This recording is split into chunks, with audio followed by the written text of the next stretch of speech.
भारत अभी तक जिस टेक्नोलॉजी के लिए कई सालों से इजराइल, रूस और अमेरिकन सरकारों के आगे हाथ फैला रहा था, अब फाइनली वो टेक्नोलॉजी न केवल भारतीय प्राइवेट सेक्टर डेवलप कर चुका है, बल्कि इन डेवलप्ड देशों से एक्सपोर्ट मार्केट में भिड़ने के लिए भारत पूरी तैयारी कर चुका है। आपको जान के हैरानी होगी कि भारत में स्वदेशी तौर पर डेवलप्ड एंटी ड्रोन सिस्टम्स अब अफ्रीका के 3 देशों की रक्षा करेंगे। और सबसे बड़ी बात यह है कि इस तरह के एंटी ड्रोन सिस्टम्स को देश की पब्लिक सेक्टर की बजाय प्राइवेट सेक्टर ने डेवलप किया है। इस पूरी डील और भारतीय टेक्नोलॉजी को इंपोर्ट करने वाले देशों के बारे में जानेंगे, लेकिन आगे बढ़ने से पहले चैनल को सब्सक्राइब करके बेल आइकन दबा दीजिए। तो जो भारतीय स्टार्टअप देश में बने इस डिफेंस सिस्टम्स को एक्सपोर्ट करेगी, इस कंपनी को शुरू हुए अभी केवल 6 साल हुए हैं, लेकिन इन 6 सालों में कुल 12 देशों के साथ ये भारतीय फर्म अपने एंटी ड्रोन सिस्टम के एक्सपोर्ट को लेकर बातचीत शुरू कर चुकी है। लेकिन 3 अफ्रीकन देश फाइनली इन सिस्टम्स का ऑर्डर दे चुके हैं और इन 3 देशों के नाम है कीनिया, नाइजीरिया और सेशल्स।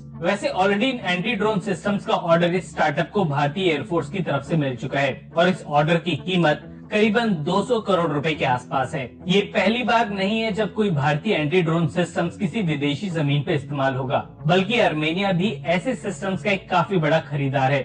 आपको बता दें कि पिछले ही साल आर्मेनिया ने हैदराबाद बेस्ड जेन टेक्नोलॉजीज को $41 मिलियन के एंटी ड्रोन सिस्टम्स का ऑर्डर दिया था और इन सिस्टम्स को टर्की के यूएवीज के खिलाफ उतारा जाना था। हालांकि इसकी जानकारी अभी अवेलेबल नहीं है कि ये डिफेंस सिस्टम्स आर्मेनिया को डिलीवर कर दिए गए हैं या नहीं। वैसे भारत से हथियार खरीदने वाले देशों के अलावा कुछ ऐसे भी देश हैं जो भारत के डिफेंस प्रोडक्ट्स की बुराई करने में सबसे आगे हैं। कुछ न्यूज पोर्टल्स की माने तो अजरबैजान का कहना है कि आर्मेनिया के खिलाफ लड़ाई में अजरबैजान भारतीय हथियारों को चुटकियों में खत्म कर सकता है, क्योंकि इस देश के मुताबिक इनके पास भारतीय हथियारों का पूरा डेटा और टेक्निकल स्पेसिफिकेशंस मौजूद हैं। वैसे वो देश बोल रहा है जो खुद टर्की के ड्रोन्स का इस्तेमाल करता है और कई सारी रिसेंट रिपोर्ट्स के मुताबिक रशिया यूक्रेन युद्ध में टर्किश ड्रोन्स अब फेल होते हुए दिखाई दे रहे हैं। 2023 वो साल था जब भारत ने डिफेंस एक्सपोर्ट्स के सारे रिकॉर्ड तोड़ दिए थे और ऑलमोस्ट 3000 करोड़ रुपए के डिफेंस इक्विपमेंट्स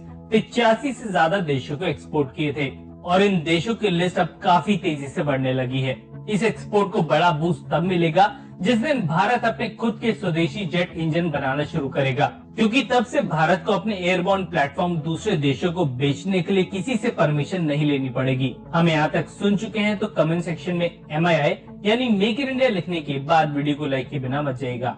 धन्यवाद।